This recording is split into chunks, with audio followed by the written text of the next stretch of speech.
ಕೊನೆ ಅಂತ ನಾಳೆ ಕೊನೆಯ ದಿನ ಪ್ರಚಾರ ಮಾಡಲಿಕ್ಕೆ 5 ಗಂಟೆಗೆ ಮುಗೀತದೆ.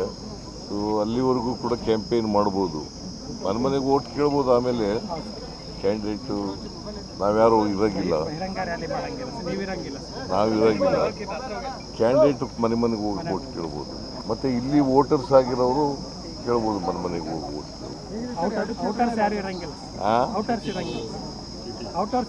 ಔಟರ್ಸ್ ಇರೋಂಗಿಲ್ಲ. ಎಸ್, ನಮಗೆ ಕಾನ್ಫಿಡೆನ್ಸ್ ಇಂಪ್ರೂವ್ ಆಗಿದೆ. ಇಲ್ಲಿ 100ಕ್ಕೆ 100 ಗೆಲ್ತೀವಿ. ಮಾಹಿತಿ ಬಂದಿದೆ, ಬಿಜೆಪಿ 2 ಗೆಲ್ಲುತ್ತೆ ಅಂತ ಹೇಳ್ತಾರೆ ವಿಜೇಂದ್ರ ಅವರು. ಬಿಜೆಪಿ 2 ಕಡೆ ಗೆಲ್ಲುತ್ತೆ, ಸೋಲ್ತೀವಿ ಅಂತ ಹೇಳ್ತಾರ, ಸೋಲ್ತೀವಿ ಅಂತ ಹೇಳ್ತಾರ ಅವರು. ಈಗ ಬಿಜೆಪಿಯವರು ಏನೇ ಹೇಳಿದ್ರು ಕೂಡ ಜನ ನಮ್ಮ ಗ್ಯಾರಂಟಿ ಯೋಜನೆಗಳನ್ನು ಮೆಚ್ಕೊಂಡಿದ್ದಾರೆ. ಗ್ಯಾರಂಟಿ ಯೋಜನೆಗಳು ಈ ಸಾರಿ ಜನ ಓಟ್ ಹಾಕ್ತಾರೆ, ಗೊತ್ತಾಯ್ತಾ? ಅವರು ಸಂವಿಧಾನ ವಿರೋಧಿಗಳು, ಬಡವರ ವಿರೋಧಿಗಳು, ದಲಿತರ ವಿರೋಧಿಗಳು. ಹೆಂಗೆ ಅವ್ರಿಗೆ ಓಟ್ ಹಾಕ್ತಾರೆ? ಮಹಿಳೆಯರ ವಿರೋಧಿಗಳು. ಗ್ಯಾರಂಟಿಗಳು ಬಿಟ್ಟರೆ ಬೇರೆ ಏನಿಲ್ಲ ಅವರಿಗೆ ಓಟ್ ಕೇಳೋದಕ್ಕೆ. ಅವ್ರಿಗೇನಿದೆ? ಅವ್ರು ಯಾವ ಆಧಾರದ ಮೇಲೆ ಓಟ್ ಕೇಳ್ತಾ ಇದ್ದಾರೆ? ಯಾವ ಆಧಾರದ ಮೇಲೆ ಓಟ್ ಕೇಳ್ತಾ ಇದ್ದಾರೆ? ಆಯ್ತಪ್ಪ, ನಮಗೆ ಅವ್ರಿಗೆ ಹೇಳ್ತಾರೆ, ಅವ್ರಿಗೇನು ಏನು ಹೇಳ್ತಾರೆ? 9 ವರ್ಷ ಸರ್ಕಾರ ಮಾಡಿದ್ದಾರೆ ಕರ್ನಾಟಕದಲ್ಲಿ, 9 ವರ್ಷ ಸರ್ಕಾರ ಮಾಡಿದ್ದಾರೆ. ಏನು ಮಾಡಿದ್ದೀವಿ ಅಂತ ಹೇಳ್ತಾರೆ? ಕರ್ನಾಟಕದಲ್ಲಿ ಏನು ಮಾಡಿದ್ದಾರೆ ಅಂತ ಹೇಳ್ತಾರೆ? ಸುಮ್ಮನೆ ಏನೋ ಹೇಳ್ತಾರೆ ಅವರು. ನಾವು ಬಡವ್ರ ಪರವಾಗಿರ್ತಕ್ಕಂಥ ಪಕ್ಷ, ಎಲ್ಲರೂ ಒಟ್ಟಿಗೆ ತಗೊಂಡು ಹೋಗ್ತಕ್ಕಂಥ ಪಕ್ಷ. ಅವರು ಸಮಾಜ, ಧರ್ಮ ದೇಶದಲ್ಲಿ, ಜಾತಿ ಹೆಸರಿನಲ್ಲಿ ಸಮಾಜ ಒಡಿತಕ್ಕಂಥ ಪಕ್ಷ. ಅದರಿಂದ ನಾವು ಎಲ್ಲ ಜನರನ್ನು ಒಟ್ಟಿಗೆ ತಗೊಂಡು ಹೋಗ್ತಕ್ಕಂಥ ದಲಿತರು, ಹಿಂದುಳಿದವರು, ಅಲ್ಪಸಂಖ್ಯಾತರು, ಮಧ್ಯಮ ವರ್ಗದವರು ಎಲ್ಲರನ್ನೂ ಕೂಡ ಒಟ್ಟಿಗೆ ತಗೊಂಡು ಹೋಗ್ತಕ್ಕಂಥ ಪಕ್ಷ. JDS ಅಲ್ಲಿ ಕುಟುಂಬ ರಾಜಕಾರಣ ಮಾಡ್ತಿಲ್ಲ, ನಾವು ಜನರೇ ನಮ್ಮನ್ನು ಕರ್ಕೊಂಬಂದು ರಾಜಕಾರಣ ಮಾಡಿದ್ರು. ಯಾರು? ಕುಮಾರಸ್ವಾಮಿ ನಿನ್ನೆ ಹೇಳಿದ್ರು. ಅವರು ಮನೆಯಲ್ಲಿ ಏನು ಮಾಡ್ತಾರೆ? ಅದೇ ಕುಟುಂಬ ರಾಜಕಾರಣ ಮಾಡಿ ಅವ್ರನ್ನ ಜನಗಳೇ ಕರ್ಕೊಂಬಂದು ಆಯ್ಕೆ ಮಾಡಿದ್ದಾರೆ. ಜನಗಳೇ? ಮತ್ತೆ ಯಾಕೆ ಸೋಲಿಸಿದ್ರು?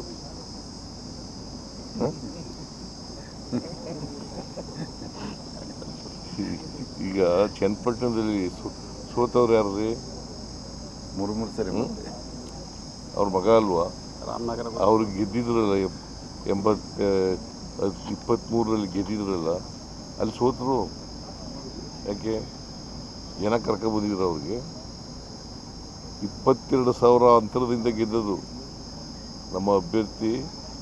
22,000 ಅಂತರದಿಂದ ಗೆದ್ದದು. ಕುಟುಂಬ ರಾಜಕಾರಣನ ಮುಖ್ಯಮಂತ್ರಿ ಕೂಡ ಮಾಡ್ತಿದ್ದಾರೆ ಅಂತ ಹೇಳ್ತಾರೆ. ಮುಖ್ಯಮಂತ್ರಿ ಕೂಡ ಕುಟುಂಬ ರಾಜಕಾರಣ ಮಾಡ್ತಿದ್ದಾರೆ ಅಂತ ಕುಮಾರಸ್ವಾಮಿ ಹೇಳಿದ್ರು.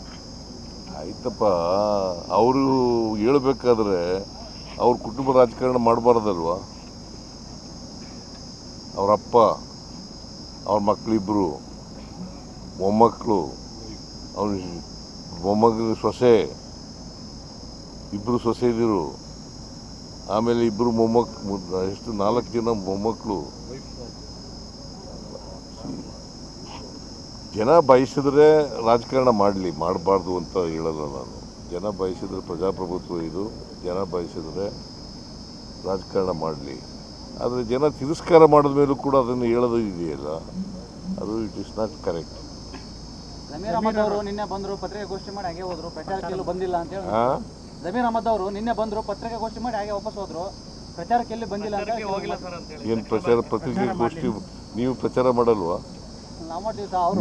ನೀವೇನು ಏನು ಮಾಡ್ತೀರಿ? ಈಗ ನಾನು ಈಗ ಮಾತಾಡ್ತೀನಿ, ಪ್ರಚಾರ ಮಾಡಲು ನೀವು ಮಾಡ್ತೀವಿ, ಬಟ್ ಅಲ್ಲಿ ಅವ್ರ ಅಭಿಮಾನಿಗಳು ಸರ್, ಬರಬೇಕಿತ್ತು, ಬಂದು ಓಟ್ ಕೇಳಬೇಕಿತ್ತು, ಮುಸ್ಲಿಂ ಏರಿಯಾಗಳಿಗೆ ಬಂದು ಓಟ್ ಕೇಳಬೇಕಿತ್ತು ಅಂತ ಅವರ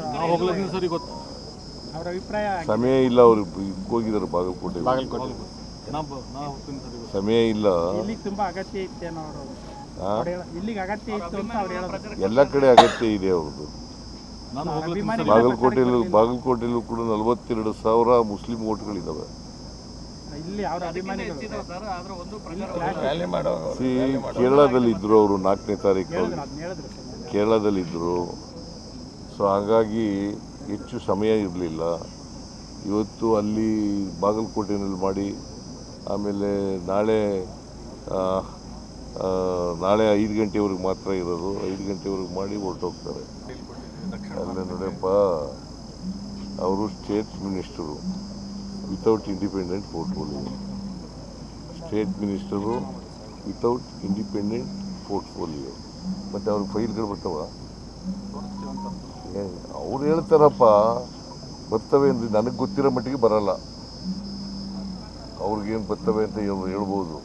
ನನಗೆ ಗೊತ್ತಿರೋ ಮಟ್ಟಿಗೆ state minister without portfolio, without independent portfolio ಇದ್ದರೆ ಬರಲ್ಲ. ಸರ್, ಬಿಜೆಪಿ ಅವರು ಹೇಳ್ತಾರೆ ಇಲ್ಲಿಯ ಕಾಂಗ್ರೆಸ್ ಗೆಲುವು ಮುಸ್ಲಿಂ ಸ್ವಾಭಿಮಾನದ ಸೋಲು ಅಂತ ಹೇಳ್ತಾರೆ.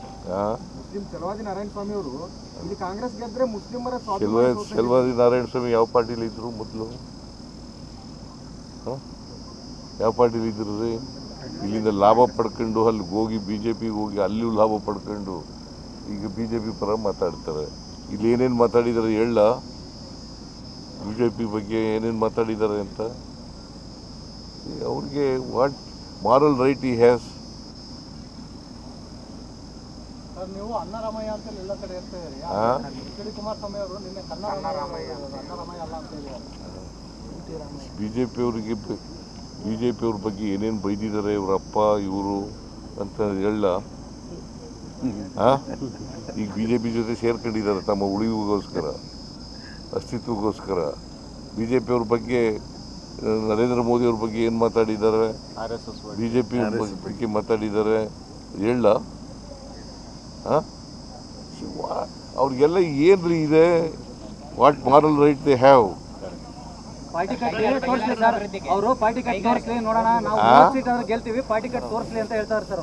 ಏನ ಪಾರ್ಟಿ ಕಟ್ಟಿ ನೋಡ್ಲಿ 30 ಸೀಟ್ ಗೆಲ್ತಾರೆ ಅಂತ ಸಿದ್ದರಾಮಯ್ಯ ಅವರು ನಮಗೆ ಹೇಳ್ತಾರಲ್ಲ. ಅವ್ರು ನೀವೊಂದು ಪಾರ್ಟಿ ಕಟ್ ತೋರಿಸ್ಬೇಕಂತೆ. ನಾವು 30 ಸೀಟ್ ಆದ್ರೆ ಗೆಲ್ತೀವಿ, ಸಿದ್ದರಾಮಯ್ಯ ಅಷ್ಟು ಗೆಲ್ಲಲ್ಲ ಅಂತ ಅವ್ರು ಹೇಳೋದು. ನಾನು ಪಾರ್ಟಿ ಕಟ್ಟಿ ಆಯಿತು ಮರ್ಜಿ ಆಗಿಬಿಟ್ಟಿದ್ದೀನಿ. ಕಾಂಗ್ರೆಸ್ನಲ್ಲಿ ಇದ್ದೀನಿ ನಾನು. ಕಾಂಗ್ರೆಸ್ಸಿನ ಸಿದ್ಧಾಂತ ಸೆಕ್ಯುಲರಿಸಮ್. ನಾನು ಸೆಕ್ಯುಲರ್ ಪಾರ್ಟಿ ಜೊತೆ ಸೇರ್ಕೊಂಡಿದ್ದೀನಿ. ನಾನು ಹೊಸ ಪಾರ್ಟಿ ಕಟ್ಟಿದ್ದೀನಿ ಅಂತ ಎಲ್ಲೂ ಹೇಳಿಲ್ಲ. ನಾನು ಹೊಸ ಪಾರ್ಟಿ ಕಟ್ಟಿ ಅಂತ ಯಾಕೆ ಹೇಳ್ತಾರೆ? 30 ಸೀಟ್ ಆದ್ರೂ ತಗೊಂಡಿದ್ದೀವಿ, ಅಷ್ಟು ತಗೊಳ್ಳಲ್ಲ. ನಮ್ಮ ಬಗ್ಗೆ ಮಾತಾಡ್ತಾರೆ. 30 ಸೀಟ್ ಆದ್ರೂ ತಗೊಂಡು ನಾವು ಅವ್ರ ಪಾರ್ಟಿ ಕಟ್ ನೋಡಿದ್ರೆ ಗೊತ್ತಾಗುತ್ತೆ ಅಂತ ಅವ್ರು ಹೇಳೋದು. ಈಗ ಹೋದ ಸರಿ ಎಷ್ಟು ತಗೊಂಡ್ರು? 19 ಸೀಟು. 19 ಸೀಟು 30 ತಗೊಂಡ್ರು. ನಾನಿದ್ದಾಗ JDSನಲ್ಲಿ ಪ್ರೆಸಿಡೆಂಟ್ ಇದ್ದಾಗ 59 ಸೀಟ್ ಗೆದ್ದಿದ್ದು. ಅಲ್ಲಿಂದ ಈಚೆಗೆ 59 ಗೆದ್ದರ? ಇಲ್ಲ. ಯಾವತ್ತಾರು 59 ಗೆದ್ದಿದ್ದಾರೇನ್ರಿ? ಏನೋ ಹೇಳ್ತಾರೆ. ಈಗ ನಾನು ಅಧ್ಯಕ್ಷನಾಗಿರುವಾಗ, JDS ಅಧ್ಯಕ್ಷನಾಗಿರುವಾಗ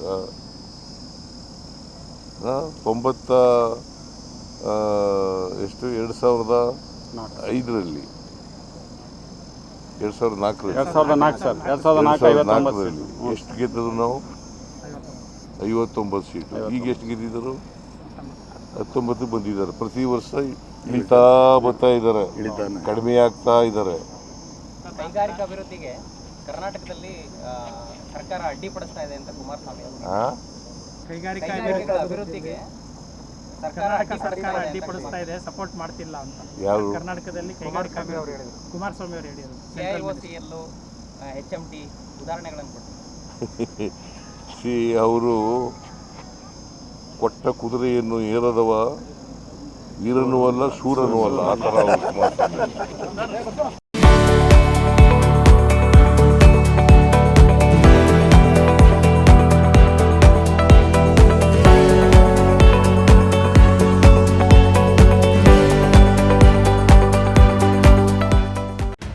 ನೈಜ ಕುತೂಹಲ ಭರಿತ ಸುದ್ದಿಗಳು ನಿಮಗೆ ಸಿಗಬೇಕಂದ್ರೆ ರಾಜ್ಯದ ಪ್ರತಿಷ್ಠಿತ ಜನಪರ ಡಿಜಿಟಲ್ ಸುದ್ದಿ ಮಾಧ್ಯಮ ಪಬ್ಲಿಕ್ ಇಂಪ್ಯಾಕ್ಟ್ ಚಾನಲನ್ನು ಯೂಟ್ಯೂಬ್ನಲ್ಲಿ ಸಬ್ಸ್ಕ್ರೈಬ್ ಮಾಡಿಕೊಳ್ಳಿ.